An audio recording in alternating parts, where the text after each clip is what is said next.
Welcome to Boswell Book Company. It is day 4092 of us being in business. Tonight's event features Kennan Ferguson, a professor of political science at University of Wisconsin-Milwaukee. His new book is Cookbook Politics, and he's actually joining us virtually from Wyoming. His conversation partner is Ivan Ascher, who's an associate professor of political science, who visited Boswell several years ago for his book, Portfolio Society. I wanted to tell you that if you looked at maybe ordering Cookbook Politics on our website, it is a university press and normally has a short discount situation. So our website actually added a little cost to the list price, but you'll notice if you go on it now that it's dropped dramatically because publishers give us special terms for events, and we are actually discounting the book 10%. So it's gone down about $7 or $8. The link is on our website, on the invitation, in the chat room, the chat page, and I might mention it again because both we and University of Pennsylvania Press are excited about selling something. So that said, I want to turn things over to Kennan and Ivan. Thank you both for coming. Welcome to Boswell, sort of. Thank you. And I want to start off really by thanking Daniel and by thanking Boswell Books, which, like many bookstores, is in a surprising and I'm sure completely unexpected situation for the past few months. I really do want to encourage everybody who has any interest in buying books to keep your local bookstore, which if you're in Milwaukee is Boswell, keep them in business by utilizing them. These bookstores are kind of the heart of our neighborhoods, and they're critical to have around, and we're going to lose a lot of things through this transition period that we're in. Let's just make sure that the bookstores aren't one of them. I also want to thank Ivan, who will be in conversation with me in a moment, but I'm going to start off just by reading a few pages for maybe 7 or 8 minutes from my book, and then I'll have a brief discussion with Ivan, and then a discussion with anyone who wants to ask a question or make a comment. At the beginning of my book, I point out that people might find the politics of cookbooks curious. They might not think of cookbooks as having or doing politics. And so I want to just mention a few ways, arranged from the most overt to the most subtle. Briefly, they are these. Cookbooks could be organized and sold by political organizations and fundraisers affiliated with political parties. They could be seen as replicating and reinforcing political barriers and boundaries. They might act to perpetuate practices of ideology or community. And most counterintuitively, there might be a politics of their very form, of the format of the cookbook. Now, this first category consists of those cookbooks put together for overtly political purposes, either to raise money for a political cause or to reinforce certain sorts of party loyalty. In 1984, for example, a group of American political activists collected recipes from prominent Democratic Party politicians and their wives to compile a cookbook entitled How to Cook Reagan's Goose. Meant to raise money, the cookbook also highlighted important party actors and activists while presumably reinforcing the affiliations of those that cooking from it could feel with the policies of those politicians. So, for example, to make easy chicken cacciatore, a favorite dish of then Senator Howard Metzenbaum of Ohio, you would then feel connected to the Democratic Party of Ohio. Many other United States cookbooks produced by local and national political affiliates also attempt to encourage women to cook like a Republican or a Democrat or an activist in order to strengthen party identification, organization, and fundraising. But these are uncommon kinds of cookbooks, unusual both in their production and their distribution. There are not many people, I would point out, that would really go to those in order to cook from them to see like what a great dish would be. Far more common, and certainly more familiar, are the second kind of political cookbooks, those that replicate and reinforce political boundaries or barriers. The National Cookbook, one that concentrates on, say, Chinese food or Mexican cooking, is typical of this kind. Such a book implicitly presumes the universality of a nation, promising the cook that she can experience and recreate the food of that state. Sometimes written for an external audience, as when you have an Italian cookbook that's published in London by a British publisher, and sometimes for an internal audience, as when an Italian cookbook is published by an Italian press in Italian. Such a book not only presumes the naturalness of the Italian people, but reinforces their collective identity through food culture. Now, there's a lot of cookbooks that enact and reflect affiliations that aren't geographic or spatial. The third type of political cookbook concerns itself with not with a region, but with a cultural, ethnic, or social affiliation. Many cookbooks reproduce cuisines of different groups within nation states. Recipes in a cookbook of American soul food may share certain regional affiliations, but they ultimately serve more of a stand-in for race in that they're connected with traditionally African-American forms of community food. A white person might cook from a soul food cookbook, but the operating concept of the recipes themselves are widely understood to emanate from and reproduce Black experience. Dishes and the cookbooks that trans and reproduce them can therefore be eminently racial or ethnic. Each of these forms of community identification is enacted through cookbooks that explicitly delineate kinds of membership in a group. But even though they appeal to the consumer by expressing kinds of belonging, most purchasers and users think of them more as appealing to mere taste. The fact that these kinds of belonging are not necessarily recognized as being explicitly about social and cultural positioning makes them all the more powerful and desirable. If one is merely interested in preparing an engaging meal, one can ignore the myriad societal implications of the food being prepared. Such cookbooks mark one's desires as well as one's social commitments. What your table looks like becomes a representation of who you are. What you feed your family or your guests embodies the kind of parent or host that you are. How else to explain the emergence of an entire category of cookbooks meant to be lovingly read rather than saved for instructions? Cookbooks with impossibly complex recipes, exotic ingredients, and full-page glossy photographs.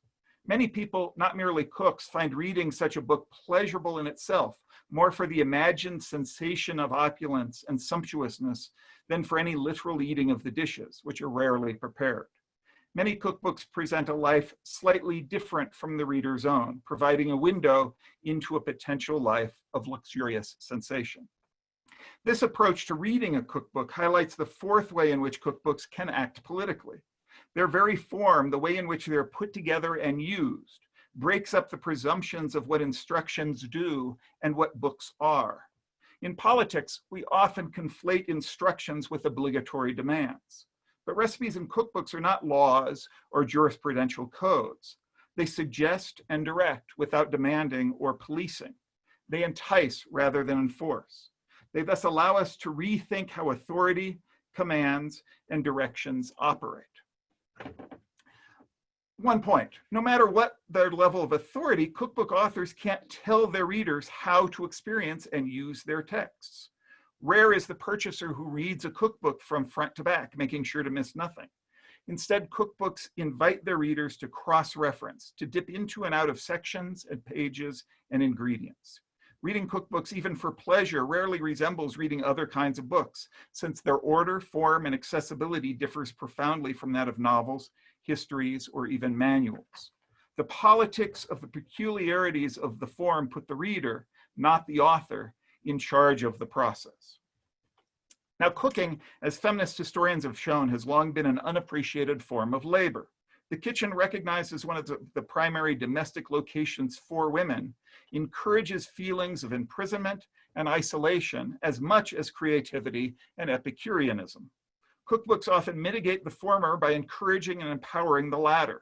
They connect cooks to one another, creating communities of sensation that can be replicated and transmuted from one kitchen to the next. Each recipe has an origin and a destination, Unlike food that can be prepared without reference, those that require a recipe remind the cook of her reliance upon the expertise and the experience of others. I'd like to end this introduction with just one short version of a cookbook that I find exemplary in this case. When the United States celebrated its centennial in 1876, the cookbook was ascending in its centrality within political culture. Food production and distribution was being consolidated through railroads and incorporating at the same time an increasing middle class, which was gradually coming to see food as a social event rather than as mere sustenance. These forces came together in the creation of a cookbook. The Women's Centennial Executive Committee, a Philadelphia-based organization formed to help raise funds for the 100-year anniversary of the Declaration of Independence, decided early on that a cookbook would be an excellent resource.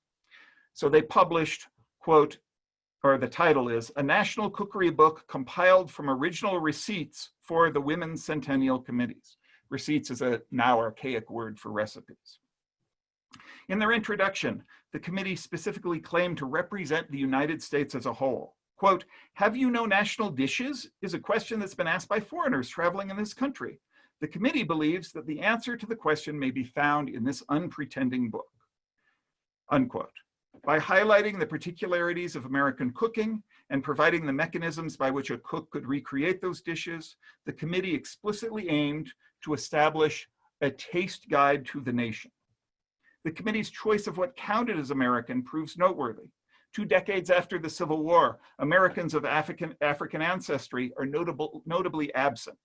For example, the word Negro never appears in the cookbook, and, quote, neat colored women are mentioned only in a footnote bemoaning their disappearance from Philadelphia marketplaces. On the other hand, the book does grudgingly recognize Native Americans as a presence in the nation by including a 2-page chapter entitled, in a way that manages to be both racist and sexist, 7 receipts from an Oneida squaw, including baked bear's meat, woodchuck, mud turtle, and muskrats. The National Cookery Book was not merely a universal celebration of the entire 100-year-old nation. The particularities of the class positions and expectations of the women involved stand out in high contrast to the lives of the average American at the time. The writers complain, for example, that, quote, the most fruitful source of waste in the country comes from the incompetence of our servants. Servants, we should remember, were usually Irish, Italian, descended from slaves, or previously enslaved themselves. This means, they argue, that the housewife must never take the word of servants who claim that more food is needed unless she examines the larder herself. So in this case, the cookbook operates not only as a text for nationalism, but also as an instruction manual for domestic correctitude, social belonging, racialized identity, and class consciousness. As such, it exemplifies a number of the political contexts and practices of these instruction manuals. Cookbooks, in their transmission and sharing, as much as in their writing and production, politicize those aspects of our lives that we usually neglect to notice as political: taste, production, family, collectivity, and imagination. The fact that they do so in the name of creativity and preparation, and that their readers happily consume them in similar ways, emerges both from the particularities of their form, what makes a cookbook a cookbook, and from the kinds of practices, creativity, domesticity, or adventure that they engender. So one of the traditions of Boswell's online experience, now that they have a tradition, is to have a more discussion-based mode rather than just the author reading into a computer. So I want to introduce my colleague, Ivan Ascher, or reintroduce him, and hear what questions he has after reading the book. Hello, everyone.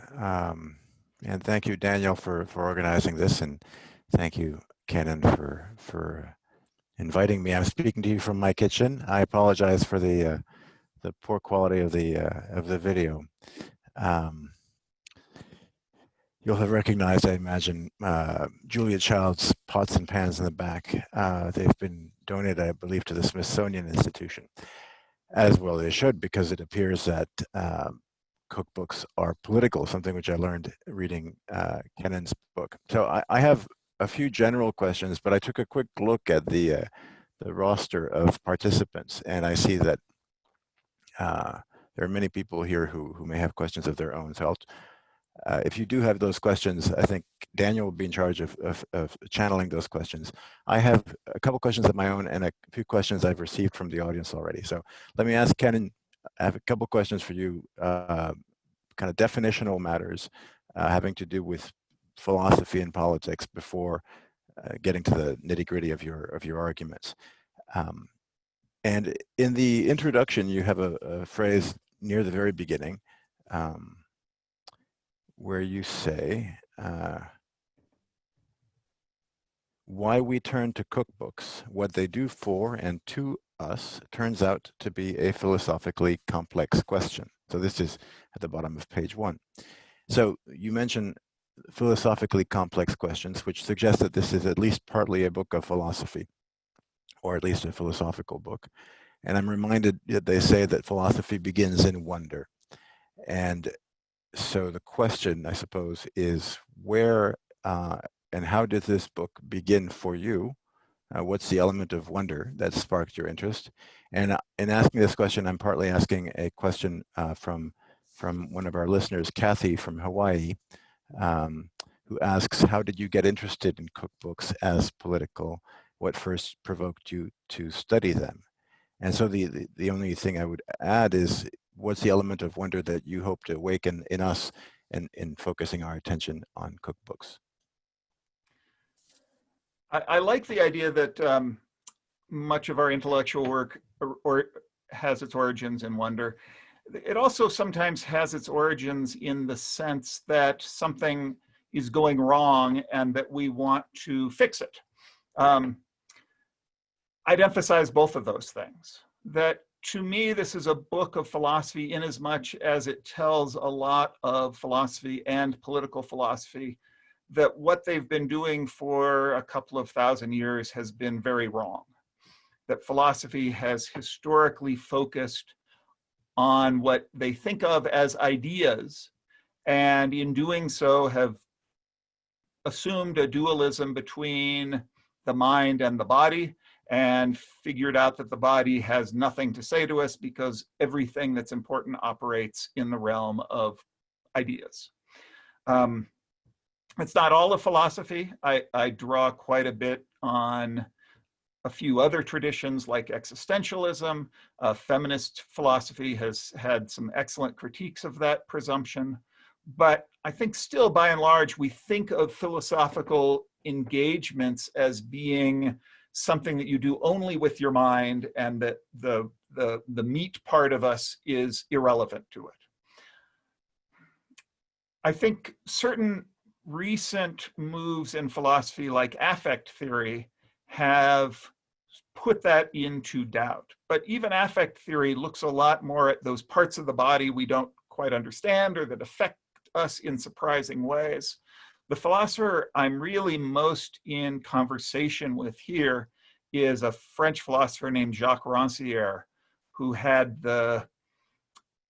proposed that politics is, in his words, the distribution of sensibility. And I found that idea, that the way in which we partition the world in the way that we sense it, it was a very inspiring and provocative one. And yet I found what Rancière did with it not very capacious. He really only wanted to ever look at paintings and still images. And that left a lot of the sensible world to the side.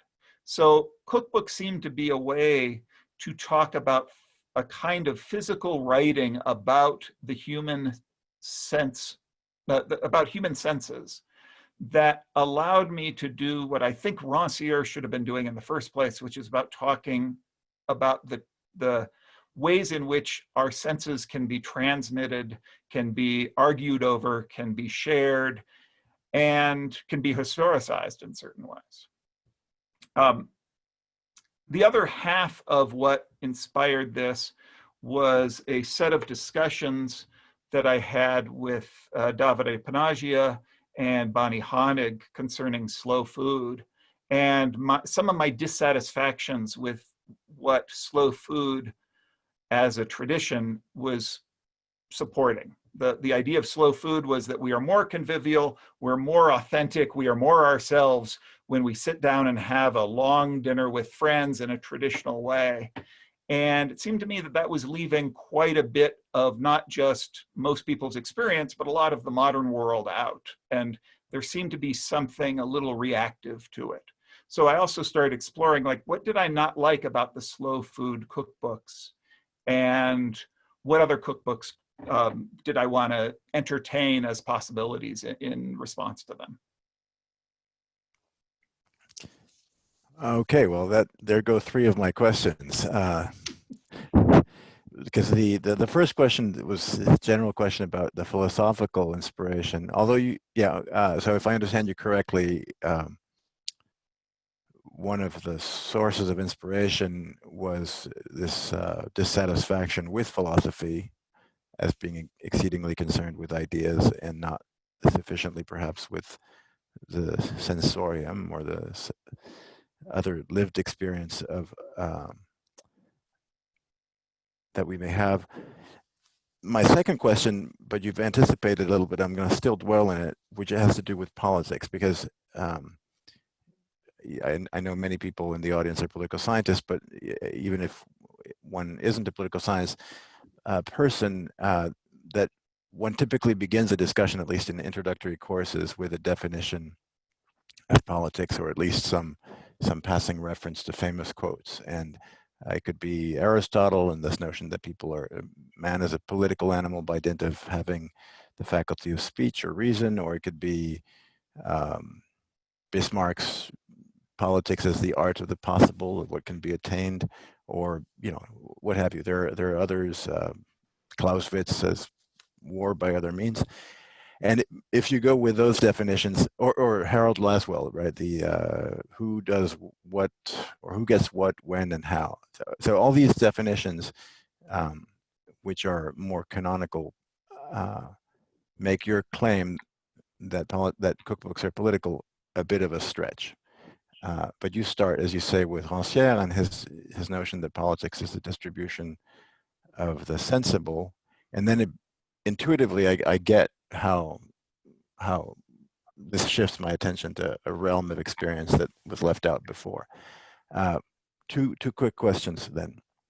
For those of us who struggle with Rancière, can you tell us a little bit more what his definition means? And the second, maybe more difficult question is, for somebody who isn't necessarily sold on this definition of politics, can you circle it back and convince Harold Laswell or other colleagues in the field within the more conventional definition? I'm not really interested in convincing the traditionalists that this is something they have to read and pay attention to. I'm more interested in figuring out the ways in which politics takes place in our everyday experiences. The first part of your question, I just want to go back to a minute. I am talking to philosophy as a whole, but I'm also talking to political philosophy. Most people, when you have to give the back of the envelope description of what political theory or political philosophy is, come up with questions like, what is a good authority, or what is a just war, or what rationalizes forms of power. And those are all projects that attempt to put the philosopher in control of the discussion. That is, the idea is, I'm going to develop this system that if you agree with my premises, you're going to have to follow me in my conclusions. And so you're going to have to end up being, part of a certain party, or believing a certain idea, or stopping a kind of behavior. I'm not doing normative philosophy in that way. My political theory is one where I'm trying to understand the ways in which people's political lives gets lived in this everyday way. And so rather than redefining the philosopher Rancière, let me talk a little bit about the way in which, say, a cookbook makes a nation. That is, one of my chapters is about the fact that when nation states came into being, both as a system and as individual nation states, one of the things they do is they develop cookbooks.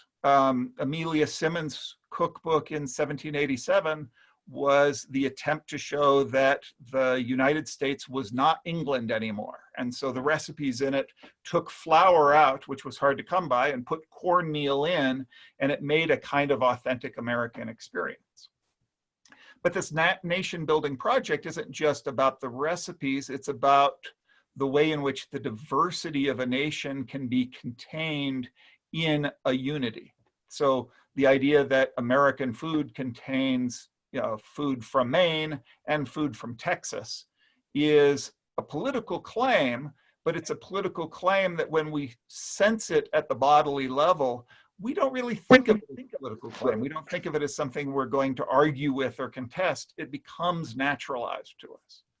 I think the goal of nation states is to become natural, to be seen as the way things truly are. And the cookbook is a really good tool for that.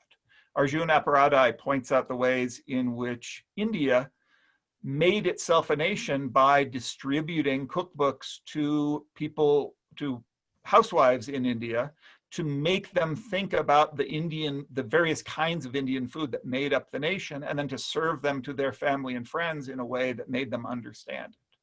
So it's that sensational model of the way we experience things like the nation that we belong to, and then the nations that we visit. If you go to a different country, you want to taste a certain kind of food. You're expecting food of that region. You're expecting food of that nation. So all of those representations aren't just literary representations. They're not just stories. They're literally part of our embodied sensory apparatus that makes us taste the world differently.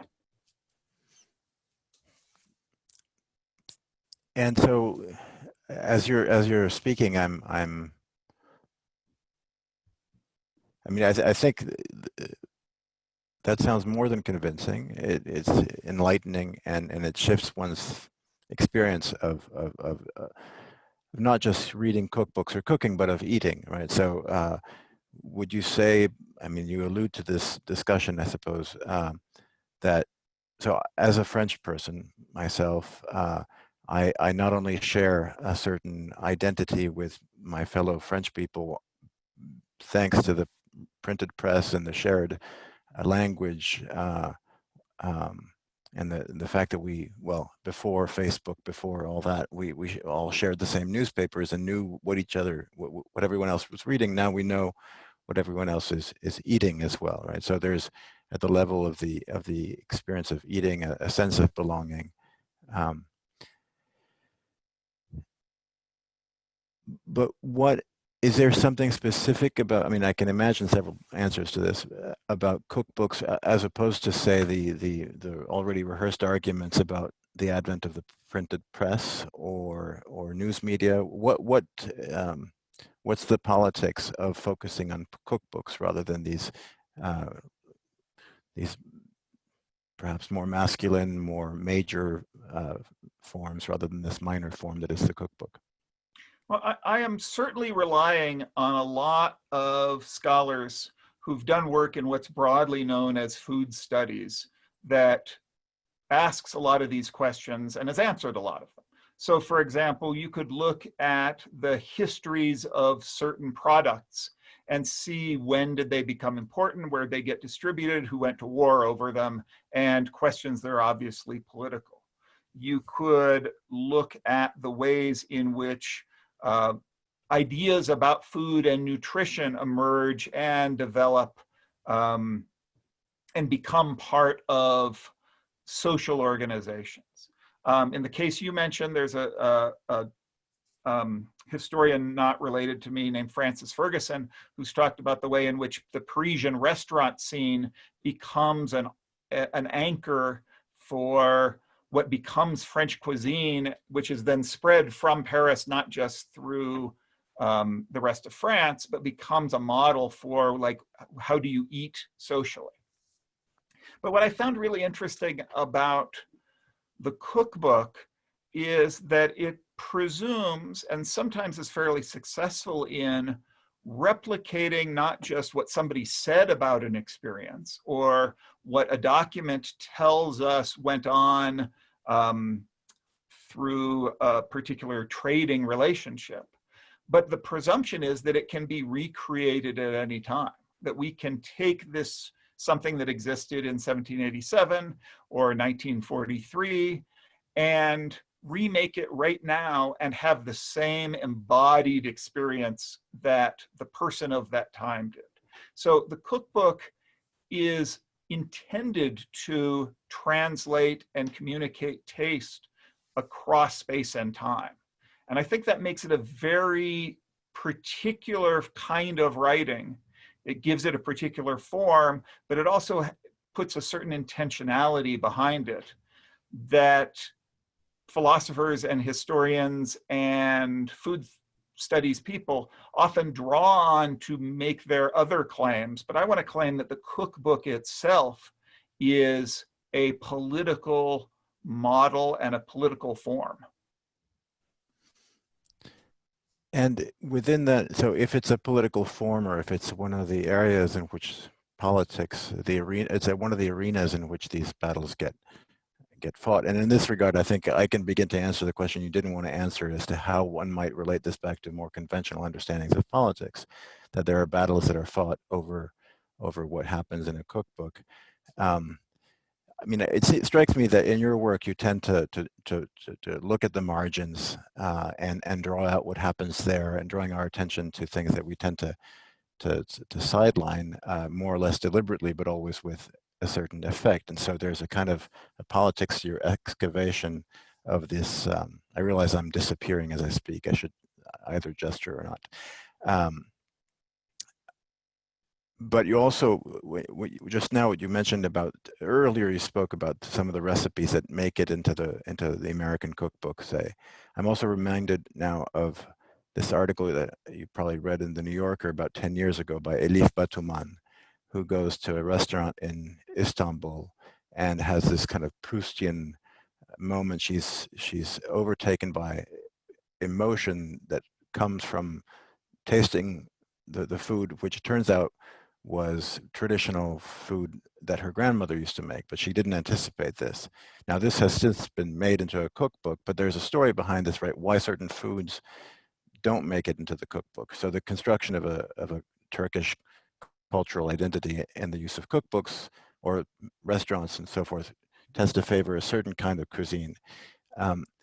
So my question is this: in focusing on the cookbook and the archives, the repositories of taste, as you called them, I think, what do you suspect gets left out? Because you can say that, you know, this squaw gave a few recipes to this book, but you can't see the ones that didn't make it. So any thoughts on the unseen, on what gets eliminated? This will be my second reference to a semi-contemporary French philosopher, but there's nothing wrong with that. I really find the work of Deleuze and Guattari talking about what a minor literature is. They intend to be talking about Kafka, but I think they're talking about cookbooks even more specifically, even if they don't know it. The idea, I have a chapter in here on community cookbooks, which are these cookbooks made by, say, you know, the ladies of the First Baptist Church of Kennebunkport, Maine, where they're not interested in putting their names often on the covers. They're doing this as a collective mode of their identity, which is maybe oriented around a church, but isn't necessarily religious, is cultural, is communal, is located, and also has to do with the family and cultural connections they want to reinforce. So they might want a relative to be able to cook this dish that they value. So that kind of writing, where it's not narrative, it's not authorial, it's not demanding, A number of times in this book, I point out people don't read cookbooks from front to back. If you're cooking a meal, you might even be working from two different cookbooks. That the way in which we experience and read cookbooks has its own politics, and they're far more democratic than most. In fact, lots of people will cross things out in cookbooks and put their own instructions in.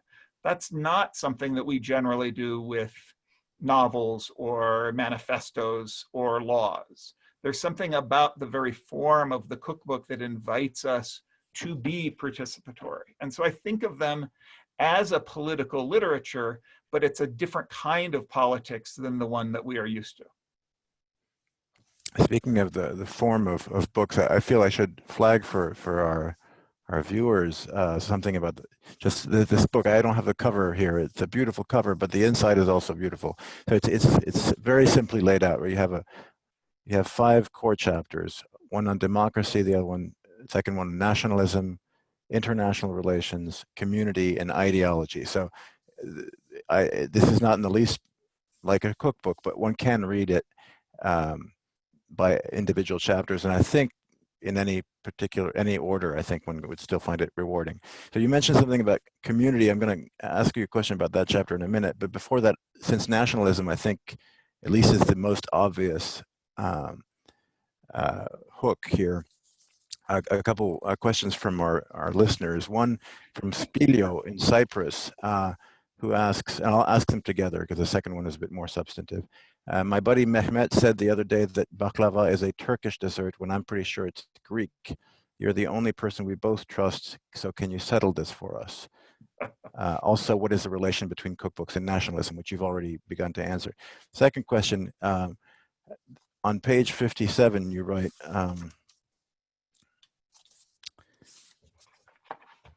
at the very end of the nationalism chapter, you say, merely knowing you are part of a nation, that you have laws and obligations that emerge from it, remains abstract and ineffectual.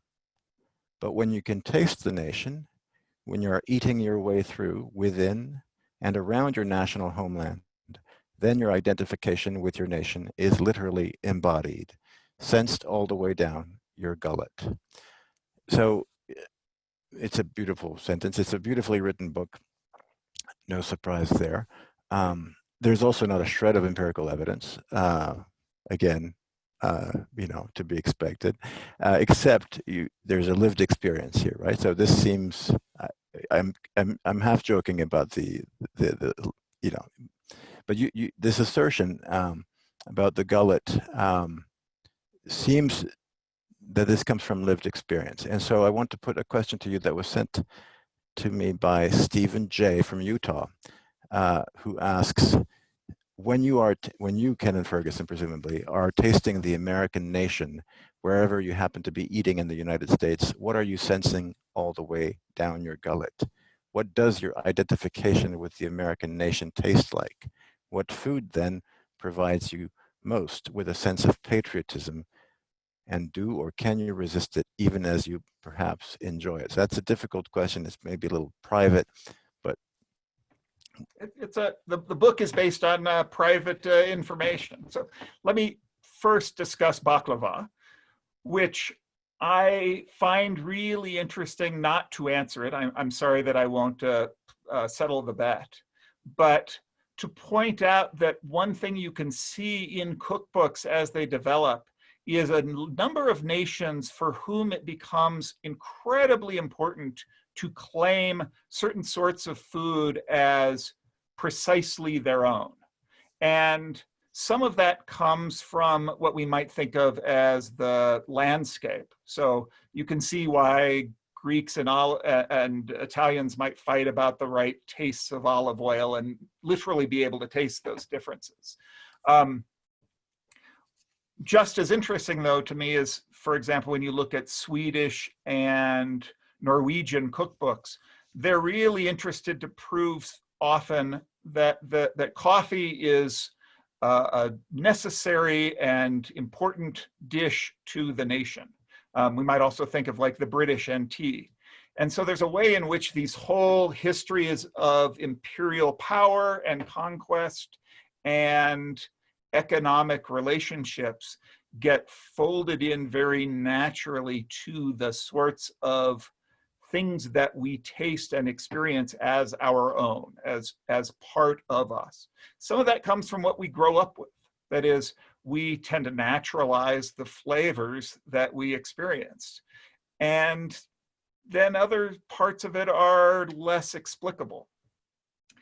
So my answer to the second question is that I have started being very suspicious of those homegrown tastes, that the things that taste most American to someone, to me, I start wondering why that is. And an early portion of my thought on this came from me living for a short period in Hawaii when I was in graduate school, which has a very different set of embedded tastes to it that have to do with the colonial nature of the United States relationship to Hawaii. So some foods are brought from the mainland US, some have been brought in through waves of immigrants, some of whom came voluntarily and some of whom came less voluntarily. And some of those foods come from the landscape itself. And they exist in a strange relationship to each other. It seemed to me that a cookbook is actually the one place where people like to pretend that they all fit together, that there's a kind of Hawaiian food that is made up of all these disparate strains. And so I think of cookbooks not just as these locations of creativity, but also as places where we can trace the political models of oppression and violence that have made certain landscapes what they are. When this Philadelphia group, which was headed by the great-granddaughter of Benjamin Franklin, entirely ignore the Black experience in the United States as making up the flavors of America, they are doing a violence. That is a violent cookbook, even if they wouldn't recognize it as doing so. Okay, but and I of course, your book is actually full of material evidence. You've done your archival work. But going back to Stephen's question, is there a food? Is there an experience that you've had where you felt perhaps conflicting feelings about whatever was conjured or summoned by the experience of eating? So for instance, for me, watching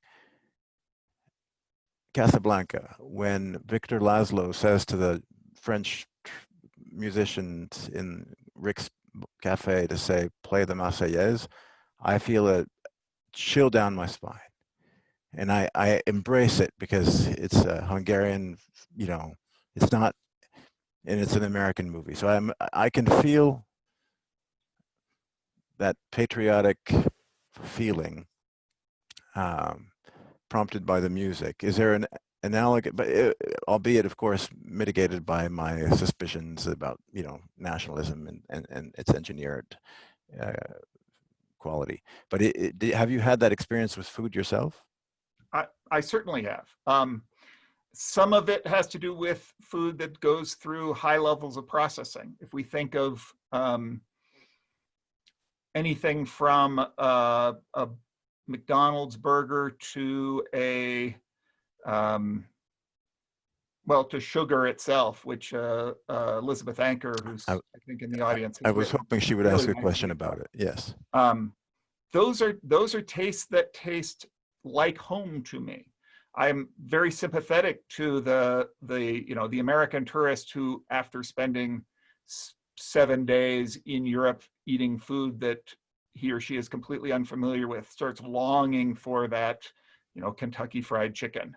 But I also think that the kinds of food that we prepare at an everyday level become part of that sense of place. And so I have associations with living with food from Florida. I have associations of food from California, from Wyoming. All of those kind of taste like my life. And I wouldn't give them up for anything, but I do want to be suspicious of them. Fair enough. So Daniel, if you're listening, I don't know, I suspect people may start to gather some questions. I have a couple more that I want to ask, but as Kennan mentioned, we have some people in the audience who've written about food. Somebody is not in the audience on account of some birthday. So since in her absence, I'm going to ask you, you don't talk much about memory explicitly in this book. I mean, in a way, it's all about memory, about the kind of collective memory that is fabricated or contested. But is that a significant? Well, we can bracket that out because other people have written about it. That would be my quick answer, which is there's been lots of writing about Proust. Yeah. We don't need another book on that. And there's also been a lot of writing about feminism, but I still want to ask you a question about feminism. You mentioned the chapter on community and this Lutheran group of women who wrote a cookbook. That's the Lutheran church women from Ames, Iowa. Yeah.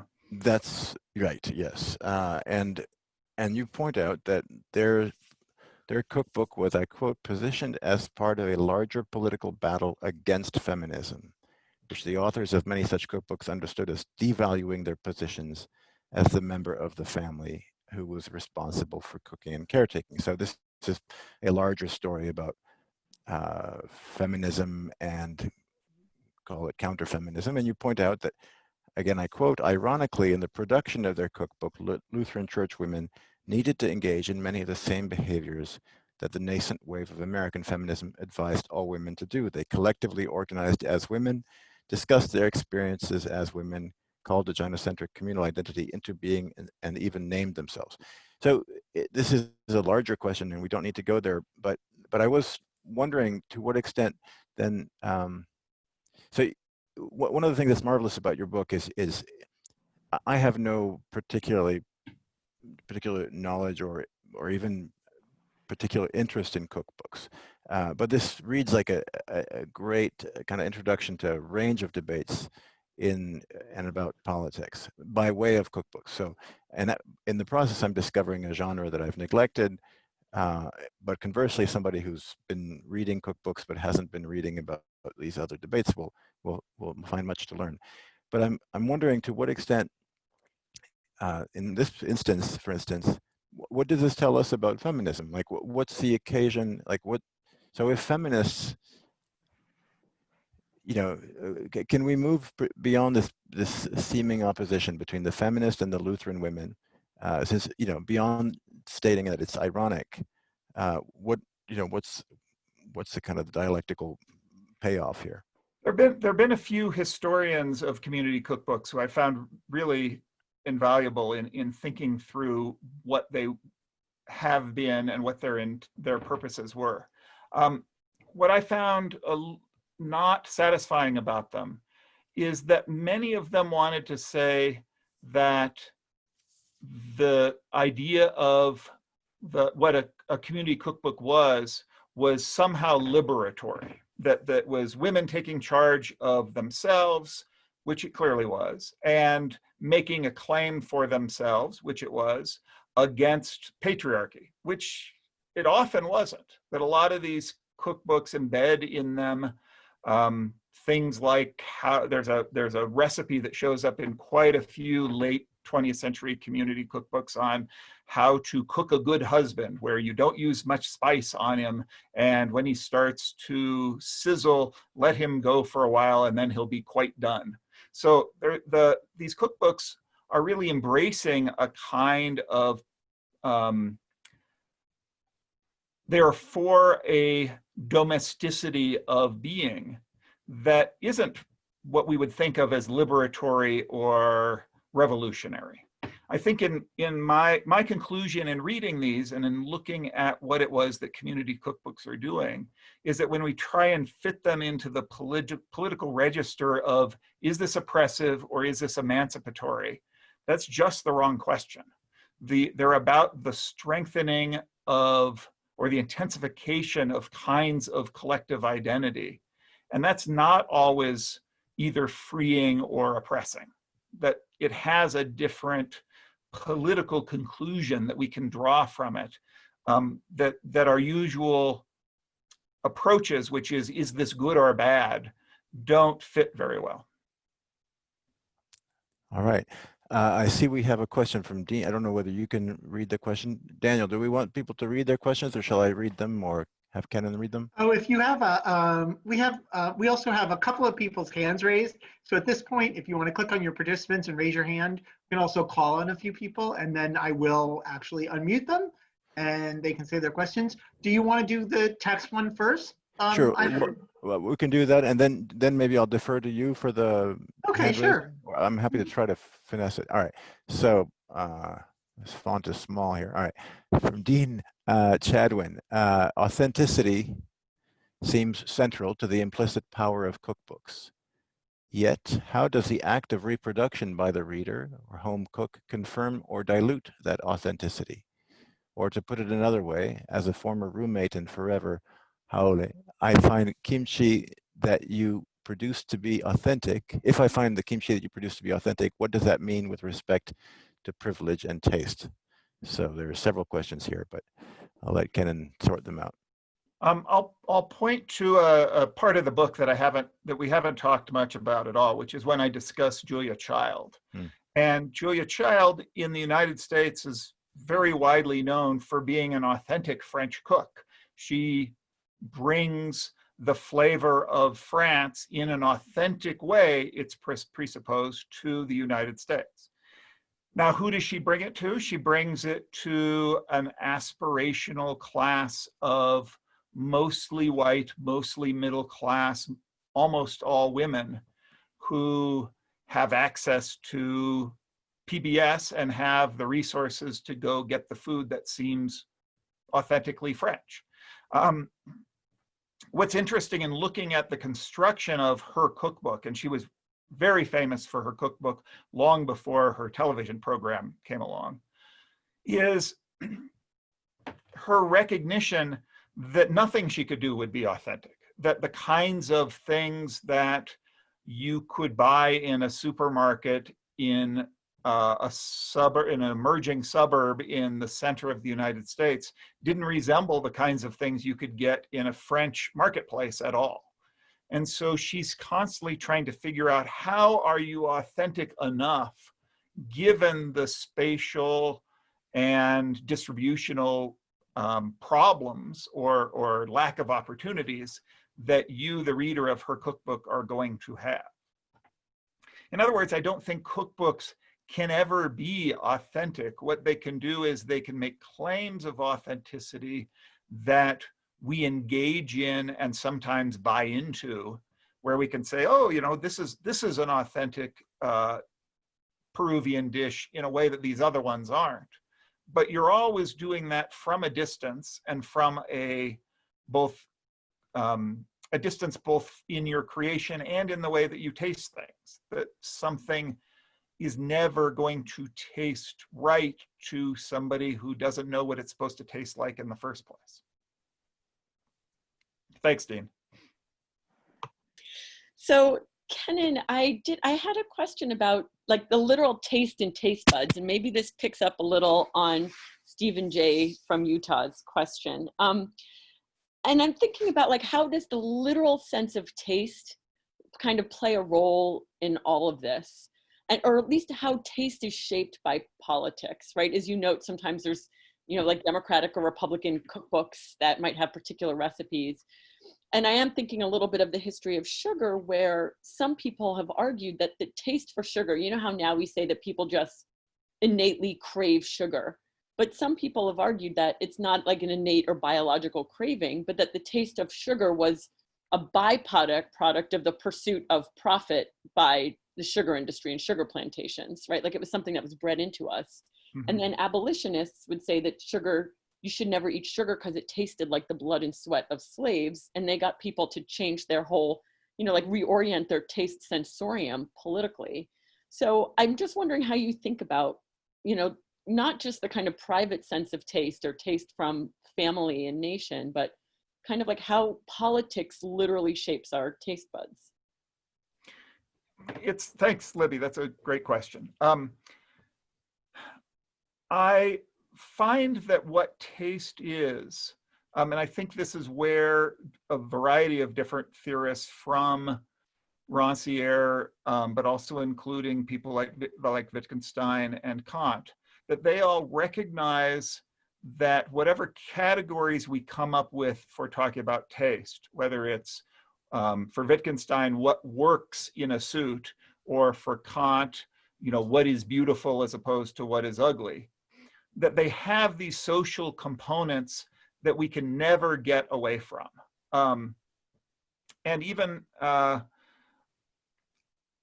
those things that we think of as fundamental and universal are always going to be constricted and constrained by this weird relationship between the privacy of our flavors. So, people might not like chocolate as a person, but we as a society love chocolate. And that puts us in a very specific relationship with impoverished nations, with workers in a supply chain who are often brutalized and even enslaved. That those sorts of things can operate collectively and individually at exactly the same time in ways that are maybe impossible to disarticulate. You may understand all those aspects and never be able to give up your taste for chocolate. And I'm sure the taste for sugar, that there were abolitionists who overtly hated it and went home and, when they didn't have enough honey, they still went out and secretly bought sugar. So what's fascinating to me is the way in which those claims get implicitly written down and distributed through cookbooks. I think maybe the most obvious one would be to look at vegetarian cookbooks and the ones that are trying to get us to stop wanting to eat meat, as opposed to those ones which are trying to replicate forms of meat, thinking that the first is an ethical claim and the second one is a recognition of biological reality, and neither of them is entirely right. What they're doing is they're doing politics on this highly contested field. So I guess I'm wondering about online recipes. I was eating a salad earlier that I made based off of a recipe from the New York Times website. There are a zillion cooking blogs out there. And I'm wondering to what extent you incorporated that into your analysis. And I was thinking about this, especially, Kennan, when you were talking about cookbooks as democratic, because the internet seems to enable a different kind of democratic availability, right? I don't have to purchase a cookbook. I might need to purchase a New York Times subscription, but that's a little bit different. So I'm wondering if the online exchange of recipes has changed any of the elements of politics of cookbooks that you've talked about so far. Yeah, when I was starting working on this, I was a little suspicious that I was describing a dying form, that the cookbook was on its way out, because there is something very appealing about if you have on hand, say, pork and fennel and molasses, you can punch those into a computer and come up with a recipe for those three things. I found a little surprising, and this actually may be a question that redounds to Daniel. Cookbooks have been one of the most stable forms of book sales in the past 20 years. As young adult has come up and gone a little bit down, and novels have had their problems, like cookbooks still sell very well. And so I don't think they've expired as a form. On the other hand, I think the things you say about the form of the digital recipe or of the television show or of the food blog, those are all competitors to what a cookbook says it's going to do. And I think they're all going to have their own political implications and political formations as well. So I'm not convinced that the cookbook is going to be around with us forever. I think it had a historical time and place, but I'm also not sure that it isn't with us for a lot longer. There's a, I'll interject. Anish sent a question. There are a few cuisines that can be called dominant cuisines in the world: Italian, Chinese, Thai, Indian, French, etc. No one goes looking for British cuisine, for example. What does it say about the political power of these nationalities? One of the things a cookbook does that I find really interesting is that it only exists at a time of translocation and movement. That is, if what a family is doing is cooking the same food that the cook's family mother cooked before her and her mother cooked before her in the same ways, you don't need a cookbook. Part of the description that you have is a little bit connected to the restaurant. That is, those are restaurant forms, but the cookbooks have tended to follow the restaurant form. So the idea of, you know, an Italian cookbook is probably going to sell a lot better than a Burmese cookbook is true.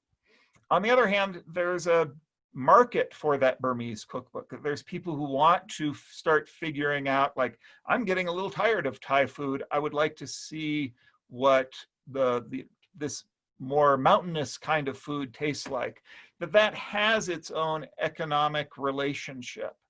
And so I think the idea of the dominant assemblages of flavor are always going to be in a relationship both to the historic assemblages of flavor, where there are British people who still love a meat boiled for about 6.5 hours, and the ways in which capitalism is never going to be satisfied with one assemblage of flavor, so that once Italian food starts becoming passé, or one region of Chinese food starts becoming passé, new restaurant and cookbook desires will help the emergence of other flavors.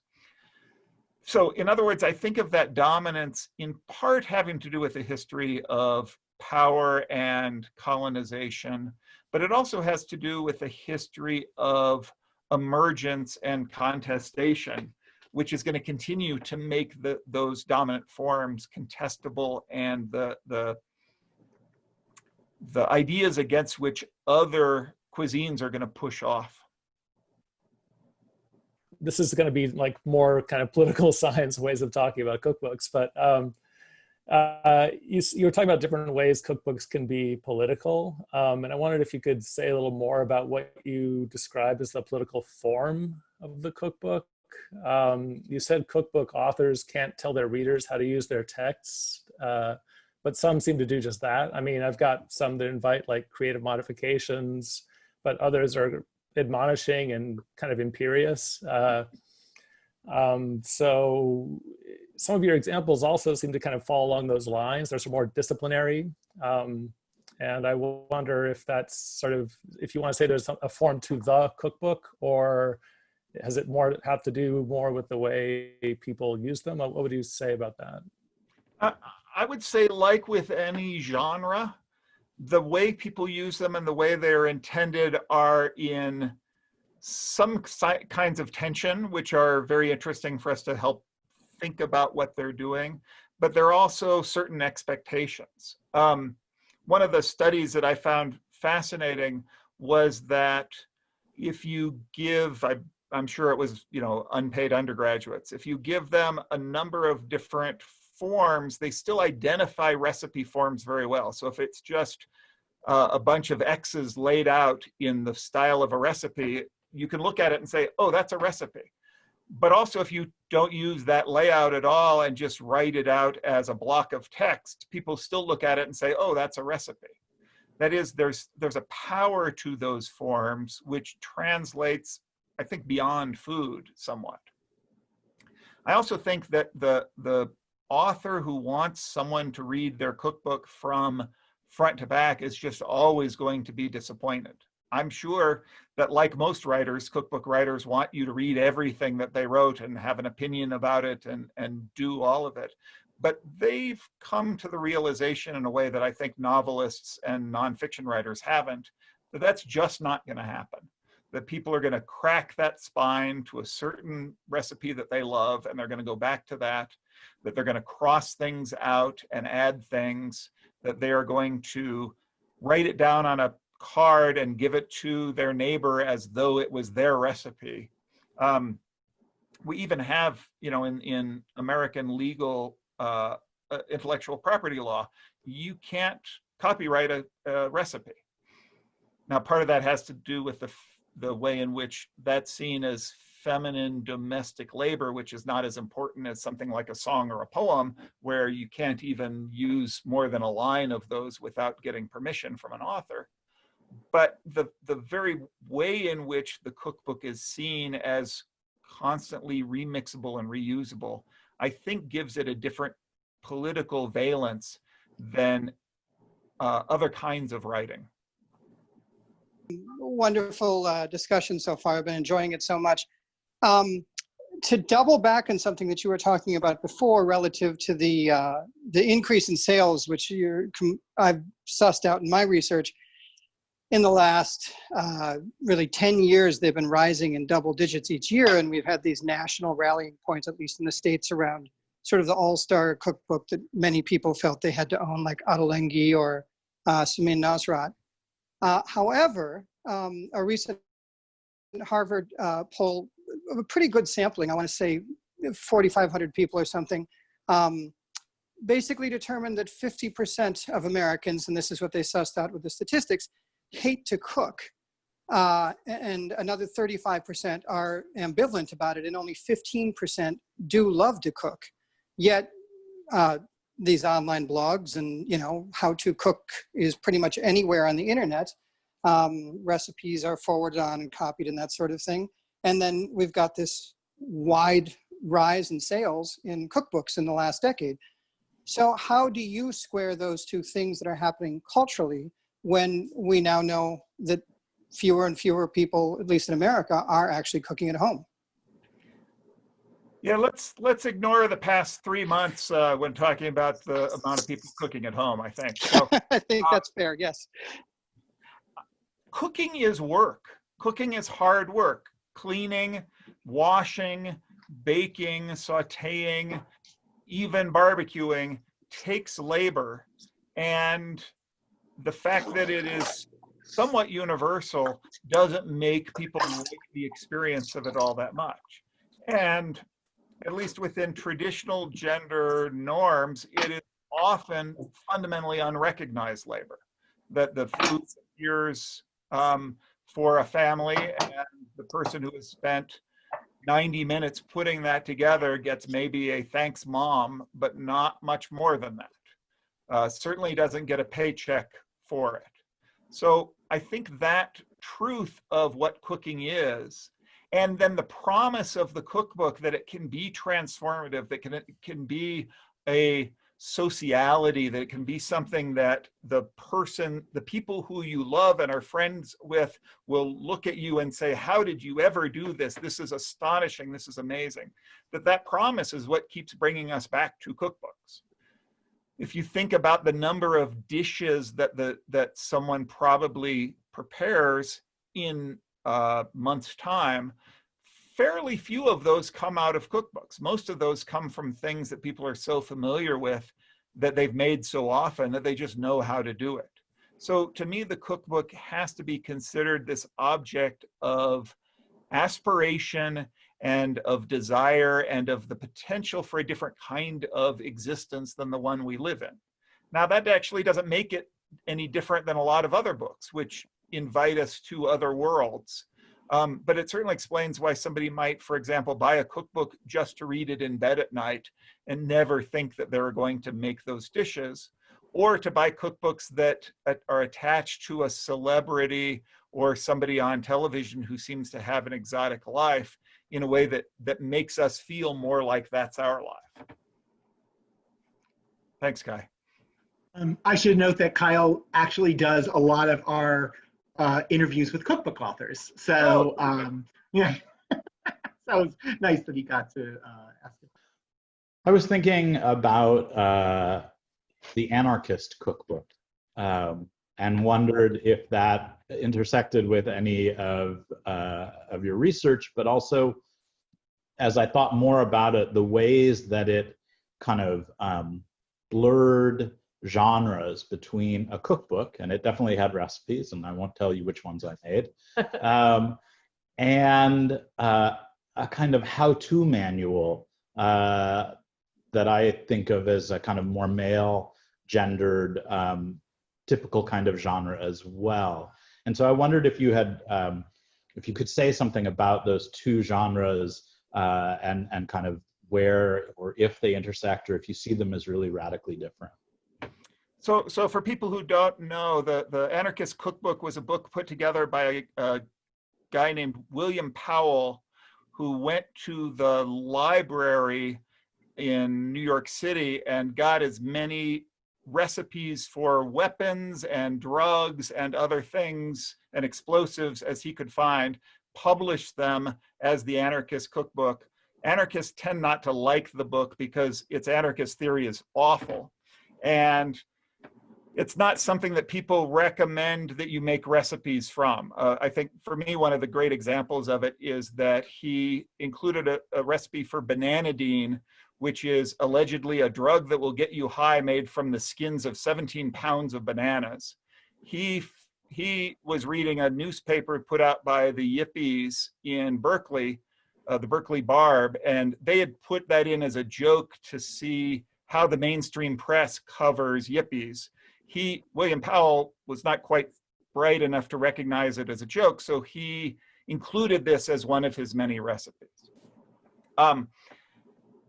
That and a number of other things called cookbooks. The ones that I came across a lot were programming books for people who want to understand programming languages. A lot of those are called cookbooks as well. And yes, they're strongly presumed to be male in a way that food cookbooks are, the audience for them is usually presumed to be female. It's interesting to me that the genre and the idea that it's the kind of thing that you turn to when you want something out of a book, but you don't care about the page that came before or the page that came after, that translates very quickly across gender in a way that nobody writing these programming cookbooks or the anarchist cookbooks seem to comment on. They don't even seem to notice it. And yet they're presuming it in the very body of what it is that they're trying to instruct us in. So I think the question of the gender of the genre is, and those words actually are etymologically linked. It's a fascinating one, and I do spend a few pages on it in here trying to untangle them, but I don't know that they can really be untangled. There's a way in which the cookbook genre seems accessible to everybody, including this not incredibly bright anarchist going to the library, putting things together. So. We have a couple of texted questions from Marion Ian, wondering how race and ethnicity play into cookbooks and authenticity. Read Black folks and white folks in the South and the US, and Israelis and Palestinians claiming the same foods in their cookbooks. A lot of the community cookbooks are overtly about this without saying that they are. And it's a fascinating question, and it's a shame, I think, that more libraries don't collect community cookbooks because they're very hard to find in any archival collection. The best collection I found was at Texas Women's University in Denton, Texas. Because so many of these cookbooks over the past 150 years come from women's organizations that are oriented around mostly religion, but also around interests and organizations that have to do with labor and people's jobs. They are overtly or covertly about this all the time. Texas women's cookbooks, for example, if they're coming from the more elite organizations, will have some what we would think of as Mexican foods like tacos, but they're completely deracinated. If you wanted to make them, you can tell ahead of time that they have almost no spices in them. One of the more interesting cookbooks I came across was one by the Mighty Might Missionary Women's League in Los Angeles. And one of the things I found fascinating about it was clearly an African-American group. The recipes were for Black Los Angelinos in the 20s, and yet there's no statement of it being about African-Americanism, with the strange exception that the last part, the last maybe fifth of the book, is made up of recipes from wives of soldiers who are in, I think it was Nogales, Texas, guarding the border. And I couldn't figure out at first why this Los Angeles group had this supplemental set of recipes until I figured out that they were the wives of people who were known as the Buffalo Soldiers, who were an African-American army organization that had been sent to defend against the presumed invasion of Mexico that was coming to the United States. And so because of this racial connection across this space, these women were seen as part of the Mighty Might missionary group. So the ways in which these community cookbooks are pulling together and excluding people from their organization is completely fascinating, and yet not stated at all in the pages of the cookbooks, other than what you can read into them. That's a great question. Thank you, Mary. Well, let's end on a great question. I think we're going to wrap up now. So I wanted to thank Ivan Ascher for doing a great job with the conversation. I wanted to thank Kennan Ferguson for a wonderful and fascinating evening. Clapping is encouraged. And I want to thank all of you for coming, because we wouldn't have a virtual bookstore without you, and hope to see you at another event. Thank you very much.